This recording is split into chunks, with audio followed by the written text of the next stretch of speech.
It seems to me that there's a dialogue or a spreading that needs to happen between extreme camps, and I don't want my photo taken. There are people who, there's extreme protesters on one side, there's politicians on the other side, there's the right wing, the left wing, and it seems to me that, the thing I liked about the film that we saw was that it was kind of talking to everybody at once without splitting people into, oh, they're evil, they're good. It's more trying to bring people together. And it seems to me that we need a lot more of that sort of how to connect people, because I think the man on the street or the woman on the street cares and is interested.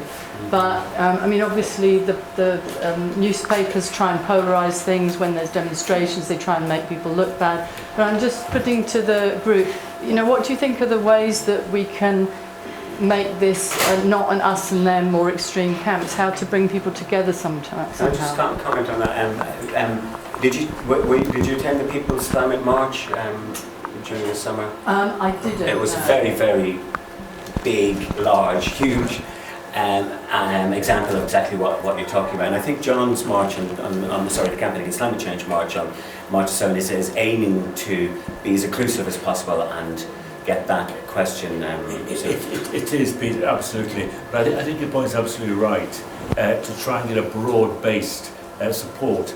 And I think what's happening in fracking and with Frack Off is a very clear way forward.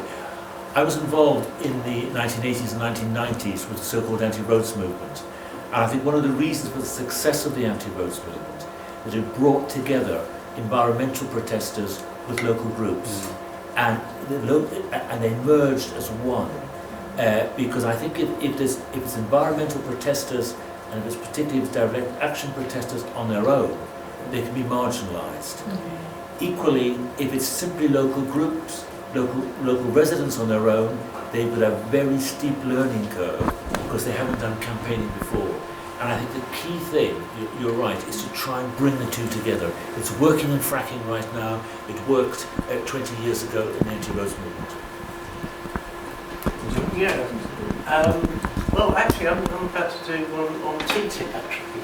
Great. And we got, it's a bit Clockwork Orange here, actually, because I got Ode to Joy, which is the European National Anthem. So Donald Lamoog synthesizer, a bit weirder than Clockwork Orange. So yeah, hopefully that will explain Clockwork Orange. My whole thing is that I want to keep people interested in what they're watching, really, and hopefully bring people together as well, but just as long as it's interesting, that's my main thing. I think another thing, with the UK Task Network, we work with a broad range of groups, and the movement in Canada too. It's communities, it's NGOs, it's all across the spectrum because it's so huge. People can't do it alone, and I think there is a question about how the form that direct action, all these things take place, and are they safe? For instance, as a young woman of colour. I have taken direct action, but at times for me makes me really vulnerable as well. So I'm really interested in different creative forms where I would see more people of colour because we're most likely to be targeted by police. So there's a creative element involved in that, and often campaigns can just steamroll and they get pushed out, and people really need to stop and ask people and involve them in the planning of the campaign, not just do your campaign and get people to it, but that they're involved, like you were saying with the march, in that process as well. And Mary, you have a question? Well, I think that there's a big gap between activists and just ordinary people who don't. I was just by chance, because a friend became disabled and I ended up having to help him with all his admin. And, these bills were coming from British Gas. I don't know why they were sending bills, because the bills were always naught. And there was no meter in the flat because it was all organised by the whole block. It was a council block. And then suddenly bills started coming, asking for money. And I don't know how anybody would deal with that if they would sort of feel that they had to to pay. There was no information that anything had changed. And because it wasn't me, because I was speaking on behalf of someone else, I got on the phone and more or less told them to fuck off. But, most people haven't got and the bill stopped. But most people have, I think individuals, beleaguered, they just don't know what to do. And this particular block, there was something else really stupid was going on, was the telephone was all being channeled through a particular flat, so they had to get access to someone else's flat to get the telephone wires fixed for upstairs. And I said, well, why is it like this? Why is it being set up in such a way that you have to, get into somebody's flat? And is there a residents' association? And they didn't seem to have anything at all. So the nearest thing I could think of as an activist group, for ordinary people, would be a residents' association. And so that, it's like getting through to those groups of like really ordinary people who are not normally activists, to connect up. Save Our NHS is a good example of that. Yeah. Using residents groups to get local activism. David? I'm interested in panellists' sort of steps towards us actually getting a sustainable energy environment consistent with an elected government/democracy, however captured it might be. How do you get there without sort of frightening off loads and loads of people? And I mean, what would be the big moves and the lesser moves that you'd make? We've heard a lot about what not to do, what do we do? I mean, in my experience, just showing this film around, people have got involved actually, just ordinary people really, which has been very inspiring really, but it's mainly been very conservative sort of areas, which in a way is quite good because, it's got a conservative government actually, and they're a bit worried about these people. So, I think it's quite a good situation really. But they've probably got more confidence, because they're homeowners. Well, yes, yeah. They're not as ground down with other worries. Yeah, Sure. and people are really afraid. They're on zero contracts. They can't work on too many hours in case they lose their tax credits and all this. People really are ground down. We're not addressing Dave's question though. You're answering the previous question.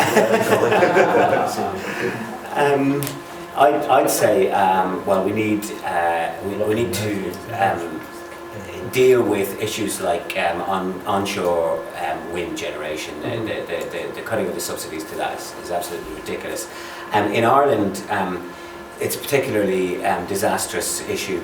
The local communities are very much campaigning against wind turbines more than anybody is campaigning in favour of wind generation, which breaks my heart. But they have a very valid case because the government we have a very right-wing government, quite as right-wing as the English Tory party, and the equivalent in fact. They're selling land or leasing land to energy companies willy-nilly without public consultation whatsoever. And they're actually planning to put wind arrays on some of the most picturesque parts of Ireland's natural beauty, on the west coast in certain mountain ranges and in the central boglands.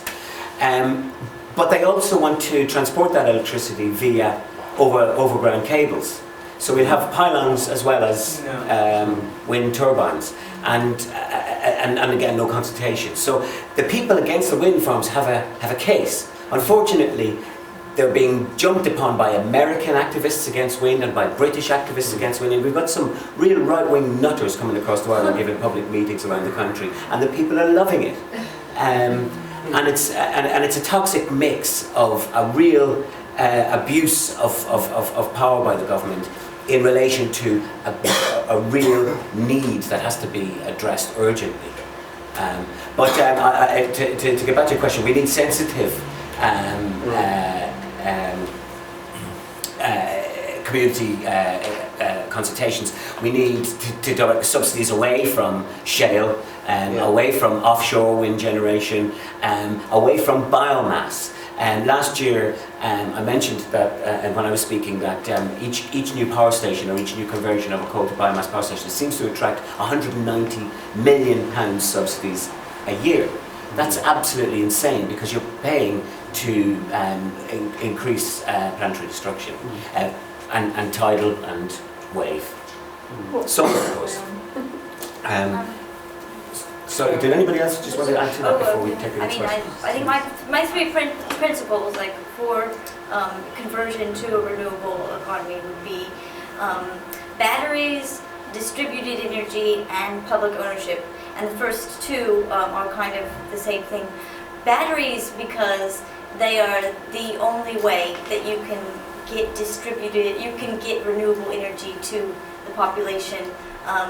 Because renewable energy turns off and on, as we know, and because the current electrical grid does not work, you need energy storage, and these are batteries. And there are other ways of doing it, but mainly it's batteries.